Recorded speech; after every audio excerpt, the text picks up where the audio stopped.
Every character will acquire a variety of skills, both during character creation and throughout the course of their adventures.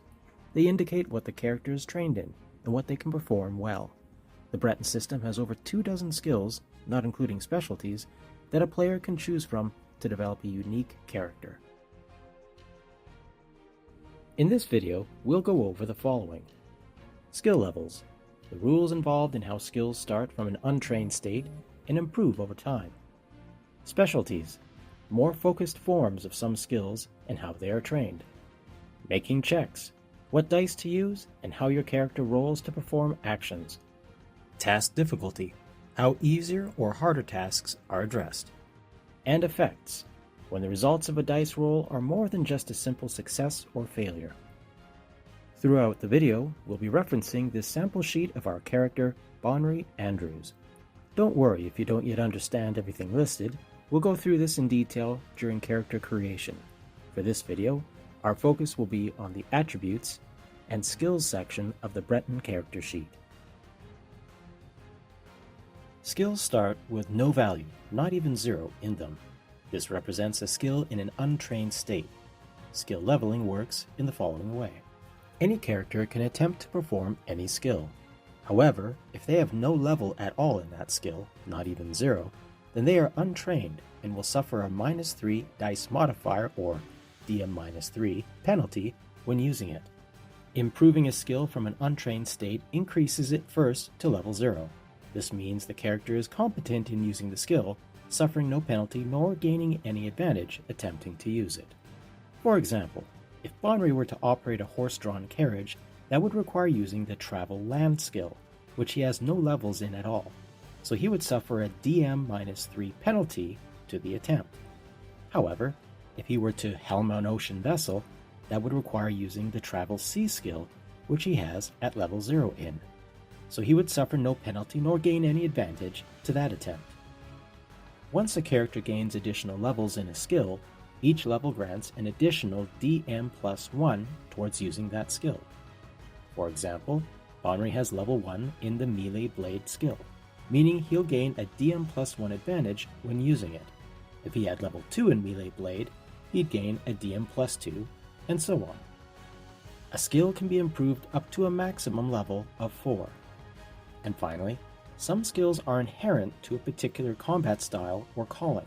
This means that, although any character can acquire any skill, inherent ones, those in bold in the character sheet, are capped at level 0 unless they belong to the character's combat style or calling.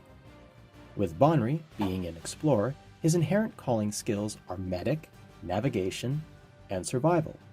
He can improve these skills beyond level 0 and has already begun to. His investigate skill, however, is inherent to another calling, the detective. Bonry currently has this skill at level 0, and that's as high as he, being an explorer, will be able to improve that skill to. His barter skill currently doesn't have any level in it. He could improve it from its current untrained state to level 0, but that's as high as it can be improved for any character that isn't a dealer, of which barter is one of that calling's inherent skills. Some skills are further divided into specialties, more focused forms of that skill. Each specialty must be learned individually. For example, the travel skill has 3 specialties: air, land, and sea. If a character gains travel 0, the player will need to choose which one of the 3 specialties will increase from nothing to 0. The other 2 travel specialties remain unaffected.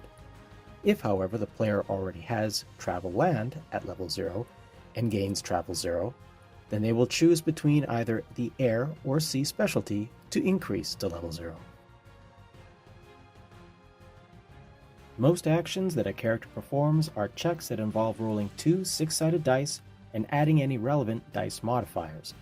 Rolling 2 on a 2d6, 2 1s, is always a critical failure, and rolling 12, 2 6s, is always a critical success. The most common forms of checks are attribute checks and skill checks. Attribute checks are basic checks that don't utilize any skill, just one of the character's attribute DMs. The attribute to roll for a particular task is determined by the Game Master or GM. For an attribute check, roll 2d6 and add the designated attribute's DM. For example, if Bonry were to try forcing open a sealed door, that would be an attribute check using his strength. Bonry's strength DM is 1, so his roll to force the door open would be 2d6 plus 1. Or, say he was trying to remain awake after days without sleep. This would be an attribute check using his endurance DM, which is a -1. So his roll to stay awake would be 2d6 minus 1. Skill checks are like attribute checks that also add the level of a skill into the equation. The combination of skill and attribute varies depending upon the situation and is determined by the GM. For a skill check, roll 2d6, add the level of the designated skill, and then add the DM of the designated attribute. For example, Bonry is trying to avoid icebergs while sailing a ship.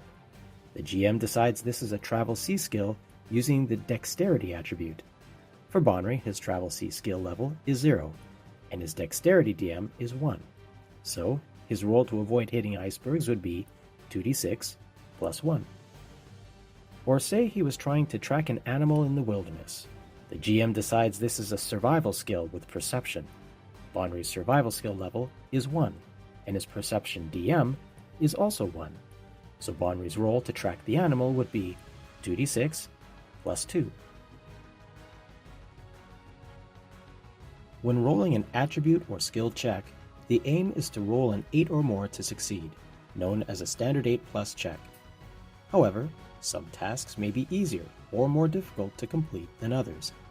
When the GM decides a task is not standard, they will increase or decrease the target number, known as the task difficulty, needed for the check. These are identified as Trivial 4+, tasks that are simple for even an amateur. This may include hiking cross-country for a few hours, operating a boat during calm seas, or riding a well-trained horse. Easy 6+, easy for a trained professional. This may include attacking a prone opponent in melee, docking a ship in optimum conditions, or translating a letter without a time crunch. Standard 8+, a moderate obstacle to a trained professional, attacking with a sword, navigating through a dense forest, or finding a buyer for some supplies are all examples of standard checks. Hard 10+, tasks that are more difficult to accomplish than normal. Examples might be firing a cannon accurately during a storm, defending a client in court when they're clearly guilty, or spotting the reflection of a spyglass in the distance. Challenging 12+. These are tasks that are tough even for a trained professional and nearly impossible for an amateur. And daunting 14+. Exceptionally hard tasks such as disarming a trap without tools or convincing a settlement of untrusting natives that you are a peaceful traveler. For most checks, the only thing that needs to be determined is whether the character succeeds. If the character's total roll after DMs equals or exceeds the task difficulty, they succeed. If it's less, they fail. However, sometimes it's important to know how well or poorly the task was performed. The margin of success or failure from the task difficulty number is the effect. For example, Bonry attacks an opponent with a cutlass, a standard 8 melee blade check with strength. Bonry's melee blade skill level is 1, and his strength DM is also 1. So his roll is 2d6 plus 2. He rolls a 9. Plus 2 is 11. A success, with an effect of 3, 11 minus the required 8. As a result, when rolling for damage, Bonry will also add 3 to the damage roll. Or say Bonry is trying to decipher a code written on a delicate piece of paper, a standard 8 investigate check with intellect. His investigate level is 0, and his intellect DM is 2, so his roll will be 2d6 plus 2. Unfortunately, he rolls a 3. Plus 2 is 5. A failure with an effect of -3, 5 minus the required 8. Bonry is unable to decipher the code and, due to the severity of the failure, also damages the paper in the process. Or say he is trying to traverse an unfamiliar jungle, a hard 10 navigation check with perception. Bonry has navigation at level 1, and his perception DM is 1. A 2d6 plus 2 roll. He rolls and gets a 7. Plus 2 is 9. That's a failure with an effect of -1. 9 minus the required 10.